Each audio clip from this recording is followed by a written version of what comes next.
Hello there, Gregory. Hi, Mario. How are you? Wonderful, thank you. Good to talk to you. It's been a while. Yeah, good, thank you. Andretti. So much more than just a name in motor racing. It's the stuff of legends, a dynasty. Famous worldwide, even with those who are not avid followers of Formula One, NASCAR, rallying, or IndyCar. And Mario Andretti is the most celebrated of them all. A true all-rounder.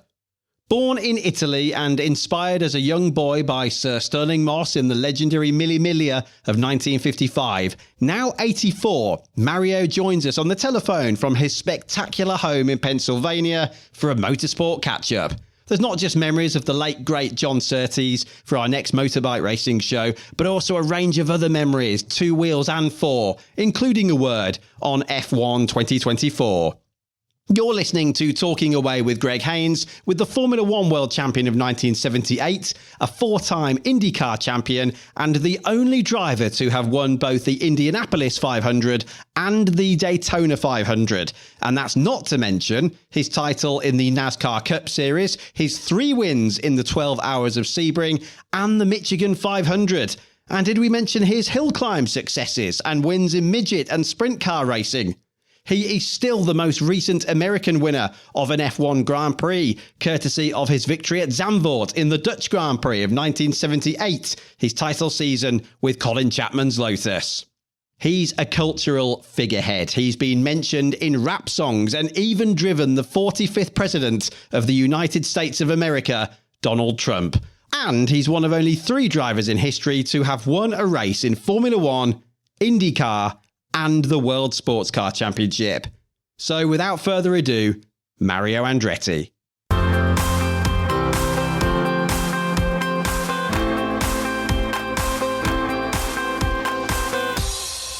Well, what a unique achievement it was for John Surtees, and one man whose career overlapped with that of John's was the one and only Mario Andretti. Mario, first of all, how are you? Long time no speak.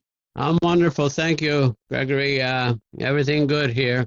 So you're in Pennsylvania, of course, at your home. But John Surtees, what a unique achievement. And a man, I guess, you got to know reasonably well as your careers overlapped? Well, I did to some degree. I quite honestly, I had a soft spot for John. Way before we even, had the opportunity to meet. When I was coming through, I was a young later teenager, actually. And the fact that he came out of motorcycles and as a world champion and going into that was the route that it was my dream to pursue, because while I was still in Italy, I thought it would be a lot easier to get into bikes and then switch over to cars. This is when I was absolutely dreaming. So that's why I gravitated to him. And the first opportunity I had to actually meet him was in Riverside, California, during a Can-Am race when I did in 1966, and that's when I had a first taste of Can-Am cars with Eric Raleigh in a Lola. Wow, okay, so you really got to know John quite well. I didn't realise that, Mario. So you were considering bikes yourself first, very much like Damon Hill, actually. He wanted to race bikes, but his mother said it was too dangerous. I guess it was a cheaper way to go, wasn't it? Yeah, indeed. That's, when you look at realistically, I figure I had no idea, how I was going to be able to do that. But I thought that might have been, one more realistic way to approach it and then go from there. But I love bikes, and I would have given my eye tooth to just to have one of the sport bikes, even of the times, a nice MV Agusta, but or a Moto Guzzi. Yes, I don't blame you. I guess the closest we can come to in recent years, Mario, and it's not even that recent anymore, is Nigel Mansell, 92 and 93, doing the honours in F1 and then going across the pond to IndyCar or kart as it was then known. But again, it's not quite the same, is it, as 2 wheels and 4? Well, that's it. Nigel, he just went from single-seater to single-seater, a different category, different rules, but basically race car are quite similar.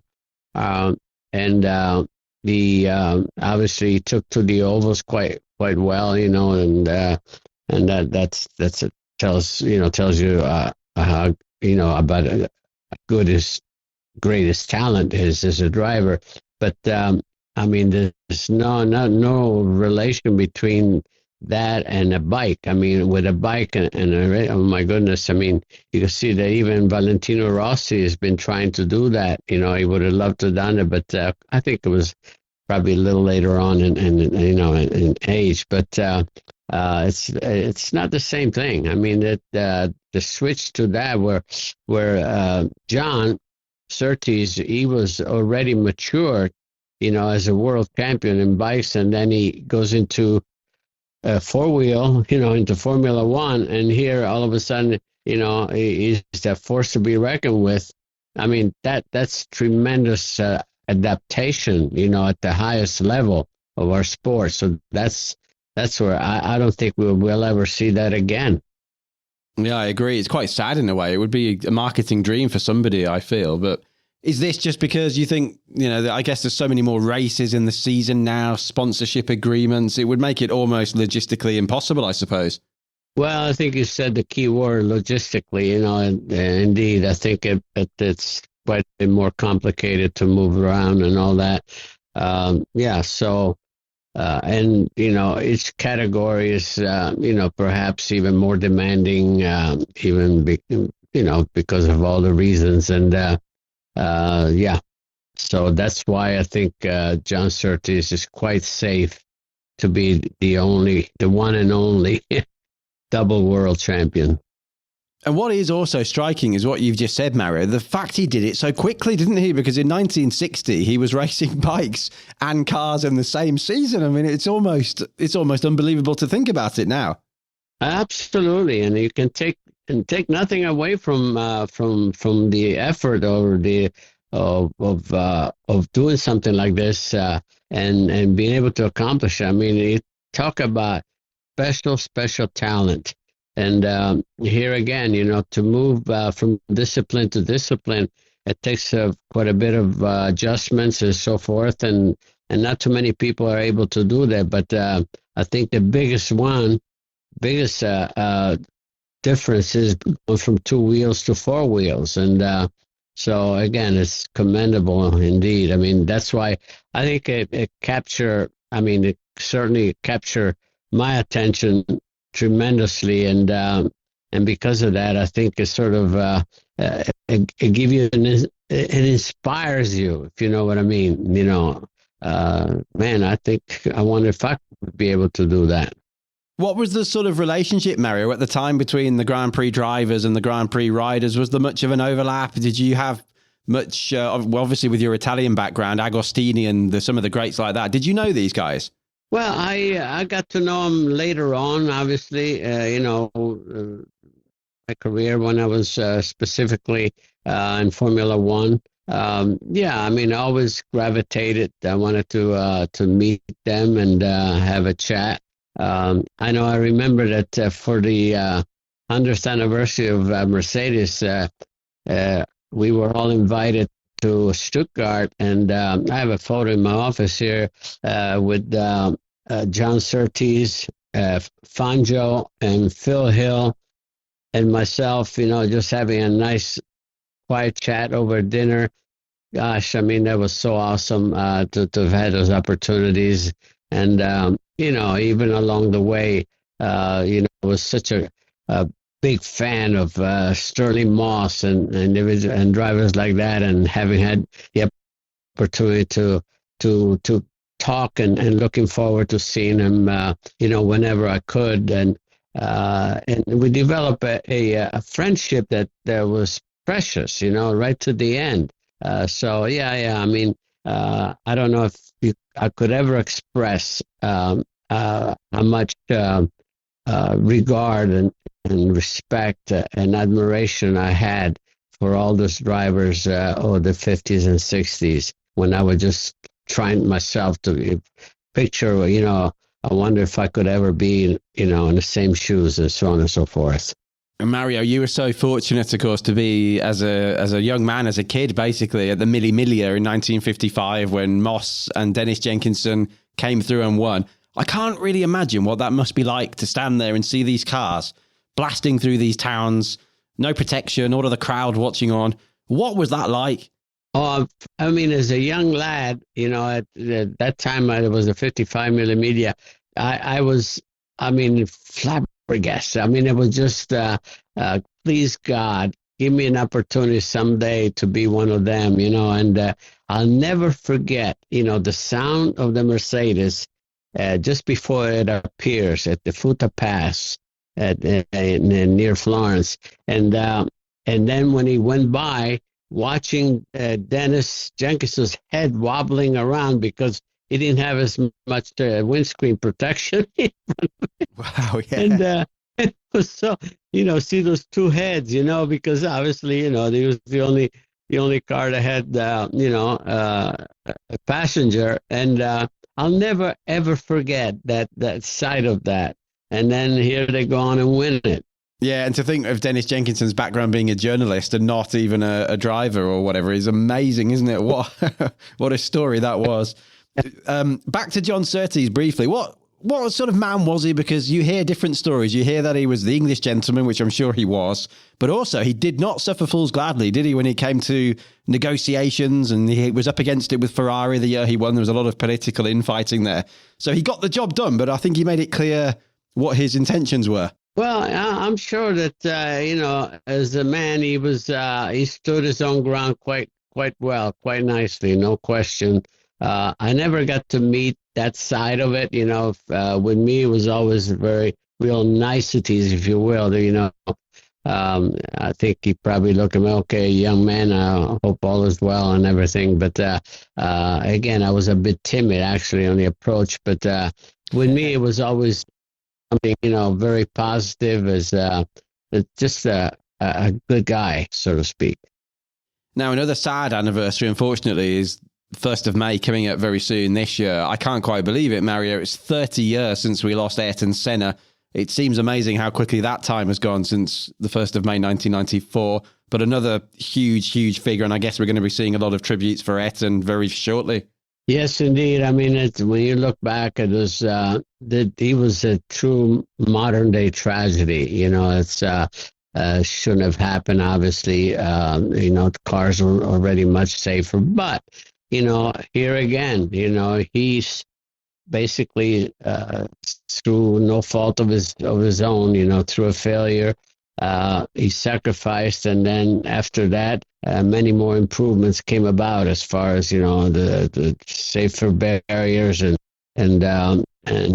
just wrapping up, not having just open tires. There's so many things that actually benefited the future of the sport. And unfortunately, some of these champions sacrificed their lives because all those features were not in place. And but that that's the saddest part, of our sport, the cruelest part. But you look back, but they will never ever be forgotten. That's for sure. When you look back at these individuals like Ayrton, they were the giants of our sport. I've seen an interview with you in the past when you said you'd look around the room in a driver's briefing, maybe at the start of the season, and you actually remember thinking to yourself, I wonder how many of us will still be here by the end of the year.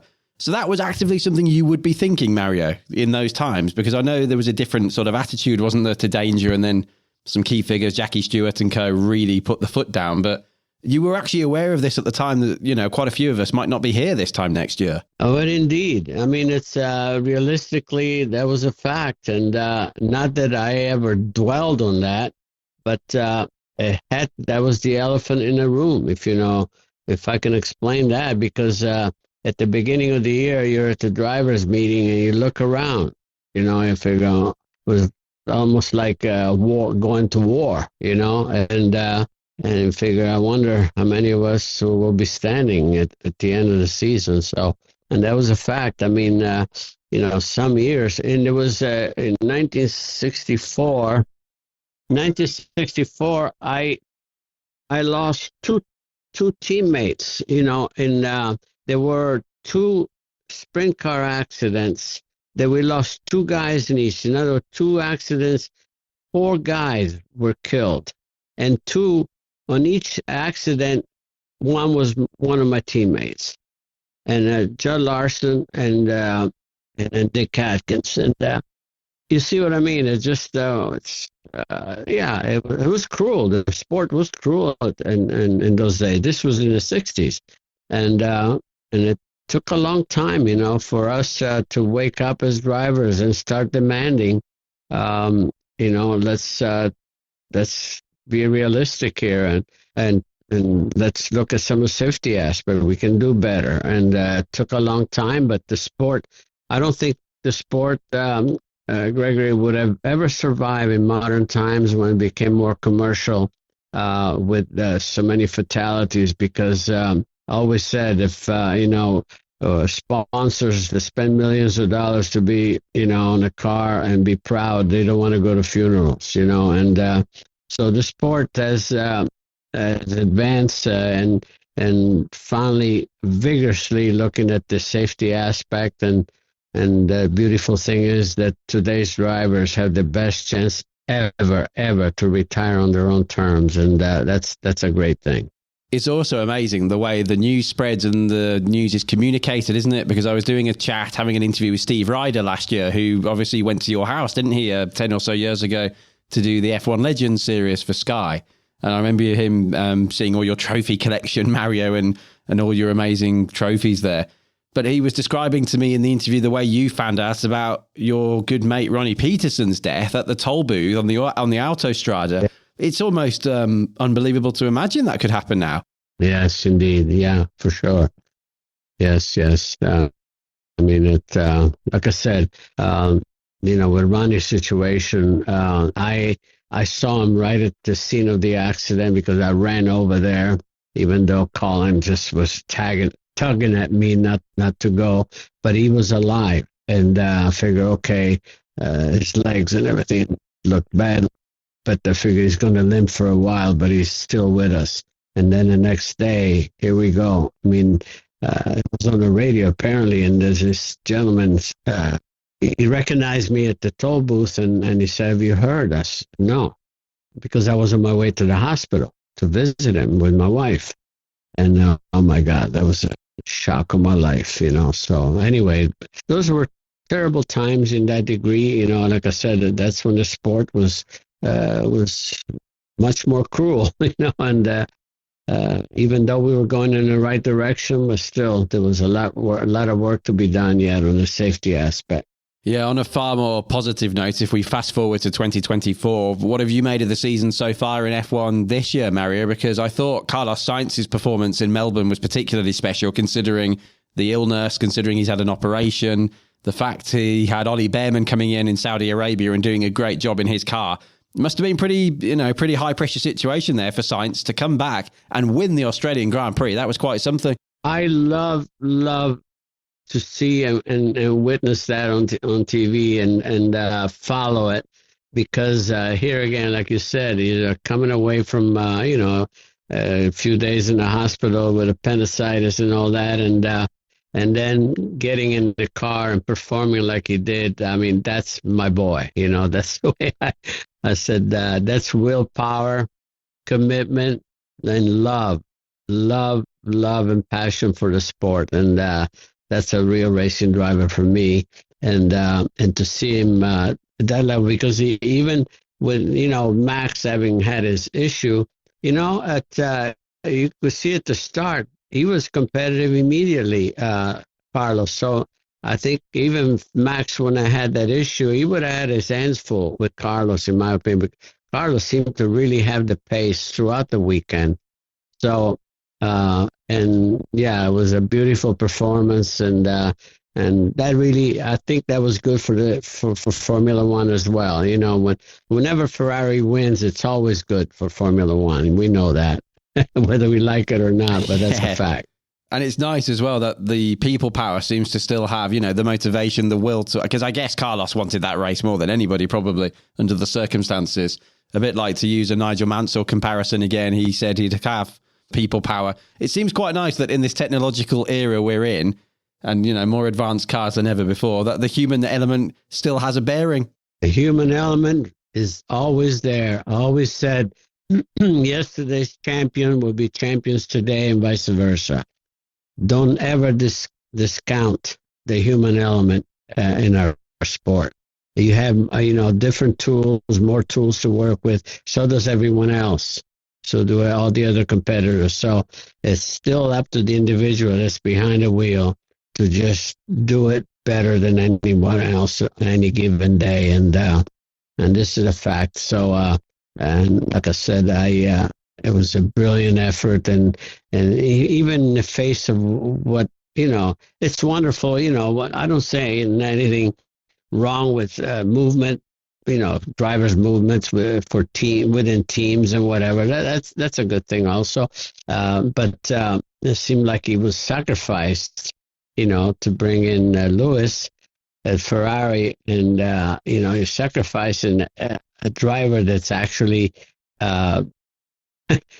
performing, and capable of winning races and I think ultimately a championship. But that's the world, and to see him prove himself again like this, I just hope he lands with both feet somewhere with a team that's deserving of him, and that's going to be something that for us, all of us fans at the moment, to look forward to.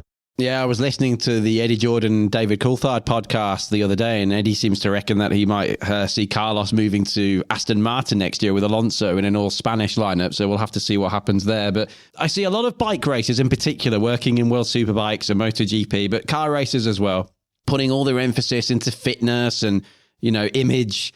How important is it, the family side? Because I remember one of the nicest things I've ever heard once was you talking about your lovely dear wife and saying, I always got the same kiss when I came home, regardless of my performance. Do you think perhaps sometimes people overlook just how important that side of things is? Well, absolutely. I know just how my family life was, how it worked for me. And again, I don't think I could have done it with the flavor that I did it without that help, without having that support. So I was one of the definitely fortunate, and I know even the more I have reason to reflect on all of these, these moments, as you said, my wife and so on and so forth, I figure, oh my goodness, maybe I didn't even appreciate it at the time, how important it was. But as you said, I think all of it, fitness preparation, but also having a clear mind, by having the support that's closest to you. I think it's key factor to keep your mind clear and happy, and allow you to just look forward to every race, in the best possible way. One final thing I must ask, Mario, are you still doing some of the two-seater drives in the IndyCar series this year? I've seen clips in the past when you even drove Mr. Donald Trump through the streets for NBC for a feature for The Apprentice, I think it was, which was pretty spectacular, actually. But are you still doing some of those drives this year? No, I'm not doing it this year because I'm so occupied with this other thing, in the F1 and all that sort of thing, and I'm not able to go to all the IndyCar races, so I don't want to just go in there and jump in any car. When I did that, I had one car that I was driving, and I had to set up the way I wanted because I'm not just an Uber driver. I wanted to go out there and take everything out of it and give a very special ride, and just to go in there and just do a one-off and so forth. I just don't have interest in that. So for that reason, obviously, I'm not doing it this year. Right, it's sad you're not, Mario, but I love the fact you're still getting the car properly set up to give the VIP guests the best possible experience. That's fantastic. I can tell you every one of those drivers, like, David Hamilton and so forth, is that whenever he would get in my car, he says, oh, Mario, that's fun to drive, and again, that kick out of it. I didn't want to be just doing out there, as you say, just be an Uber driver. I want to do something special for myself and my passengers. So unless I can do that, I just don't need that. Yeah, it's brilliant, Mario. Well, it's been a pleasure to chat again, and nice to get some John Surtees memories as well. And I'm really glad you're doing so well. Hopefully catch up with you again soon, but thank you very much. My pleasure, Gregory. All the best to you. Thank you.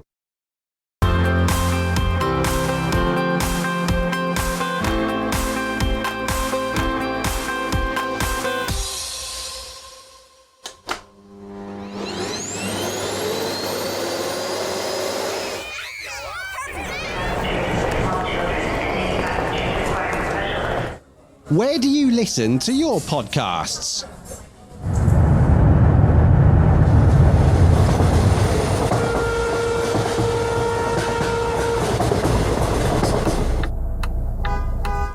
At home or on the go? Subscribe now to Talking Away with Greg Haines on your favourite platform. You'd be doing me a favour if you did.